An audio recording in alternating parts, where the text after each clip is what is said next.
आज एक चमत्कारिक कहाणी तुमच्यासमोर मांडणार आहे. कारण चमत्कारिक कहाणी आणि उद्धव ठाकरे, संजय राऊत हेच खरे आजच्या युगातले खरे TRP स्टार्स आहेत. लोकसभेला मुसलमानांची मतं मागताना सेक्युलरिझमचा बुरखा पांघरून उभाटा सेना काँग्रेसी नवऱ्यासोबत नांदली खरी, पण तो वक्फ बोर्डाचा जो सुधारणा विधेयक जे मांडलं गेलं संसदेत, त्या विधेयकावर याच मतदात्या मायबाप मुसलमानांबद्दल बोलण्याची वेळ आली तेव्हा उभाटा सेनेचे 9च्या 9 खासदार संसदेतून वॉकआउट करून बाहेर पडले.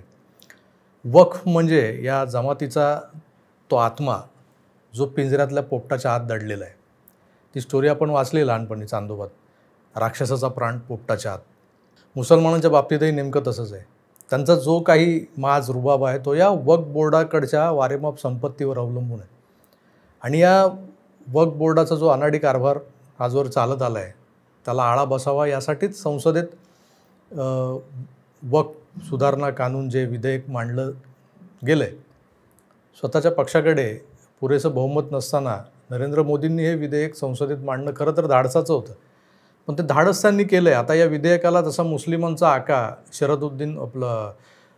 असदुद्दीन ओवैसी कडवा विरोध करताना दिसतोय, तसाच तो उभाटा सेनेच्या खासदारांनी करणं अपेक्षित होतं. खुद्द उद्धव ठाकरेंनी रस्त्यावर उतरून आंदोलनं करणं आवश्यक होतं, पण ते झालं नाही.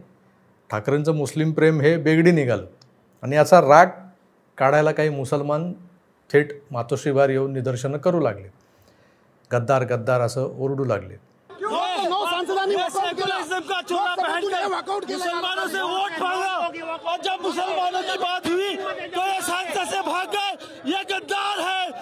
आता ठाकरे आणि गद्दार हे दोन शब्द अलीकडे आपल्याला परिचयाचे झालेले आहेत, कारण त्यांच्या तोंडी सतत गद्दार गद्दार, मिंदे मिंदे असे शब्द आपल्याला ऐकायला येतात. दुसरं त्यांना काही सुचतच नाही. आता उलटंच झालं की त्यांनाच कोणीतरी गद्दार गद्दार असं संबोधत मातोश्रीबाहेर निदर्शनं झाली. हा नजारा आपण साऱ्यांनीच मीडियाच्या माध्यमातून पाहिला आहे. खरं तर आपण बोंब मारतोय की उद्धव ठाकरेंनी बाळासाहेबांच्या विचारांशी प्रतारणा केली आहे, हिंदुत्व खुंटीवर टांगलं आहे, चिवडा लसूण मिरची कोथिंबीर. पण तसं आहे का? बेगडी हिंदुत्व तसंच बेगडी मुस्लिम प्रेम, तात्कालिक मुस्लिम हृदय सम्राट हे कसे उघडे पडले हे ऐकण्यातच आमच्या लोकांना रस आहे. मित्र, हा दोष फक्त तुमचाच नाही, आमचाही तितकाच आहे, कारण आम्हीच हे विषय तुमच्यासमोर मस्त तडका देऊन मांडत आलो आहे. तुमचं त्यातून मनोरंजन होत असावं कदाचित. उगाच कोणाला कशाला डोक्याला शॉट लावून घ्यायला आवडेल, नाही का? मरतायत तर मरो साले. बांगलादेशातले हिंदू कुठे आमचे सगळे सोयरे आहेत? सगळे सोयरे तर फक्त मराठवाड्यातच राहतात आमचे. तसं तो पैगंबरवासी निजामच सांगून गेला आहे मनोज जरांगे पाटलांच्या कानात. तर असो, तो विषय वेगळा आहे. सांगण्याचं तात्पर्य हेच आहे की हिंदू जगाच्या कुठल्याही कोपऱ्यात मारला नाडला संपवला जात असताना भारतातल्या हिंदूंनी त्यावर रिॲक्ट न होणं हे काही नवीन नाही. आणि हे आता आपल्याला जेवढं सोपं वाटतंय ना तेवढं सोपं नाही. हे उद्या आपल्यालाही महागात पडू शकतं. कसं महागात पडू शकतं हे समजून घेणं अतिशय आवश्यक आहे. उद्धव ठाकरेंची झालेली फजिती ही मिटक्या मारत ऐकण्यापेक्षा हे तेच मुसलमान आहेत जे आज मातोश्रीच्या बाहेर आलेत. यापूर्वी बाळासाहेब हयात असताना मातोश्रीच्या जवळपास फिरकणं या जमातीला दुरापास्त होतं. ते आता दारात उभे टाकलेत. धोका ओळखायला शिका मित्रांनो. जे आज मातोश्रीच्या दारात पोहोचू शकतात ते उद्या तुमच्या आमच्या घरातही घुसू शकतात. एक साधं आणि ताजं उदाहरण म्हणून तुम्हाला सांगतो. ही जी मुंबई आहे ना, ती पूर्वी म्हणजे 16व्या शतकात 7 छोट्या छोट्या बेटांच्या रूपात अस्तित्वात होती. एकतर माहीम, परळ, वरळी, माझगाव, जुनी मुंबई, एक म्हातारीचं बेट म्हणून एक छोटंसं बेट होतं ठिपक्यासारखं, आणि कुलाबा, अशा 7 बेटांचा हा समूह जोडला जाऊन पुढे मुंबई नावाचं एक मोठं बेट बनलं. पण माहीमच्या खाडीच्या अलीकडचा भाग जो आजच्या महाराष्ट्राचा अंग होता त्यात अनेक राजघराण्यांच्या राजवटींच्या खुणा आजही सापडतात त्यात. आणि त्या स्पष्ट करतात की या भूभागावर हिंदू राजांचं राज्य होतं. अगदी सध्याच्या मुंबईतल्या एका उपनगराबद्दल म्हणजे जोगेश्वरीबद्दल जर आपण काही सांगायचं झालं आपल्याला, तर इथल्या जुन्या सांस्कृतिक खुणा, इथल्या गुहांमधल्या प्राचीन लेण्या हेच ओरडून ओरडून सांगतायत की या भूभागावर हिंदूंचं राज्य होतं. इथं हिंदू संस्कृती नांदत होती. अलीकडच्या काळात दक्षिण मुंबईतल्या मुस्लिम बहुल इलाख्यांमध्ये जागेचा तुटवडा किंवा तिथं सातत्यानं होणाऱ्या पोलिसी कारवाया या टाळण्यासाठी अनेक मुस्लिम कुटुंब 1960 पासून उपनगराकडे स्थलांतरित होत गेली. जोगेश्वरीतही मोठ्या प्रमाणात या स्थलांतरित मुसलमानांच्या वस्त्या वाढल्या. SV रोड लगत मशिदी उभ्या राहिल्या, गल्लीबोळात मदरसे बनले, कादरबाग, मिल्लतनगर अशा वसाहती इथे निर्माण झाल्या, उभ्या राहिल्या. या जोगेश्वरीतच पूर्वेला इस्माईल युसुफ नावाचं कॉलेज आहे, ज्याला आम्ही शॉर्ट फॉर्ममध्ये IY म्हणायचो, आजही म्हणतात. कॉलेज आहे शासनाचं, महाराष्ट्र शासनाचं. 1930 साली सर मोहम्मद युसुफ इस्माईल या एका धनिकाच्या मोठ्या देणगीनं जोगेश्वरी टेकडीवर हे कॉलेज उभं राहिलं. नाव मुस्लिम असलं, म्हणजे त्यांचं नाव दिलं आहे त्या मोहम्मद युसुफ इस्माईलचं, तरी बहुसंख्य हिंदू मराठी घरातली पोरंच या कॉलेजात शिकलेली आहेत, उपनगरातली. माजी विद्यार्थ्यांच्या यादीत अगदी पु ल देशपांडेंपासून कवी शंकर वैद्य, आपले माजी मुख्यमंत्री AR अंतुले, ते कादर खान, अशी अनेक नावं आहेत याच्यात. आता या कॉलेजचा परिसर हा सरकारी मालमत्ता आहे. लगतचं मैदान हे कलेक्टर लँड म्हणून घोषित आहे. तरी या जागेवर मुसलमानांनी वक्फ बोर्डाचा दावा खूप वर्षांआधीच लावलेला आहे. प्रकरण न्यायालयातही गेलेलं आहे. इथं कुठलाही विकास, सुशोभीकरण करायचं असेल तर मुसलमान त्याला आडकाठी करतात, आणि ते कसे करतात ते या व्हिडिओतून पहा तुम्ही. एक बात ये बताओ, एक सेकंड, किधर है तुमको यहाँ एक सेकंड मैं इनको बता रहा हूँ. तुम बोला गवर्नमेंट चरण, तो गवर्नमेंट चरण क्या मेरे बाप का है? मगर सब परमिशन है इसका. कौन सा परमिशन है? मतलब कैसा परमिशन है ये तो बताओ. आओ ना, ये नहीं, ये है क्या? मैं क्या बोलता है, ये क्या? ये बब प्रॉपर्टी है. क्या करते आपको मालूम है? बब प्रॉपर्टी है, यहाँ स्टे है, नौकरी चली जाएगी तुम्हारी. यहाँ स्टे है, बब प्रॉपर्टी है ये. वो क्यों बंद पड़ा है सामने? हमारा बचपना गुजरा है यहाँ पर. ये बताओ, आपके पास ऑर्डर है ना? ये गवर्नमेंट वाला, इसको पहले खाओ.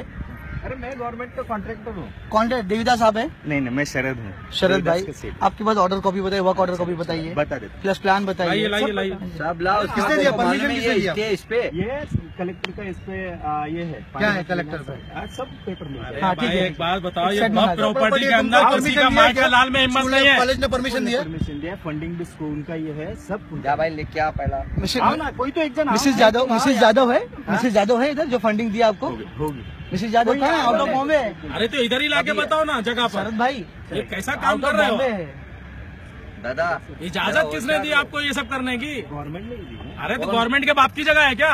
इस पे स्टे है. किसकी है ये? इस पे स्टे है, वक्त बोर्ड है. ये हमारे बाप की, हमारे पुरखों की जगह है. ये दिया क्या परमिशन? मैंने क्या वहाँ की है प्रिंसिपल की? ये बब प्रॉपर्टी है. कोर्ट ने ऑर्डर दिया आपको कि जाओ करो काम. तुमको मालूम है इस पे ये इस्माइल यूसुफ कॉलेज गवर्नमेंट का नहीं है, गवर्नमेंट ऑफिसर है. बफ कोई हाथ नहीं लगा सकता इसके ऊपर. बात मालूम है कि इसके ऊपर स्टे है, मालूम है? नहीं है या नहीं? क्यों हो रहा है जब यहाँ पर कोई काम एक काम का पब्लिक का, ये पब्लिक का तुम्हारे को है ना बहुत. चल मेरे साथ में, मैं तुम्हारे को बताता हूँ, वहाँ पे सोशल काम करना. यहाँ पे क्यों? ये ओपन प्लेस के ऊपर क्यों कर रहे हो? बब प्रॉपर्टी पे क्यों कर रहे हो? ये हमारे पुरखों की जगह है. बात करेंगे तो गड़बड़ हो जाएगी. ऑफिसर आया है कोई? कौन है? क्या नाम? डेप्यूटी के ऑफिसर है. क्या नाम है उनका? बुला उसको. हाथ दिखाइए, हाथ दिखाइए इसको. इधर बुलाओ ना उनको. नौकर है ना के बीच में. बुला हम लोग पब्लिक के नौकर है वो.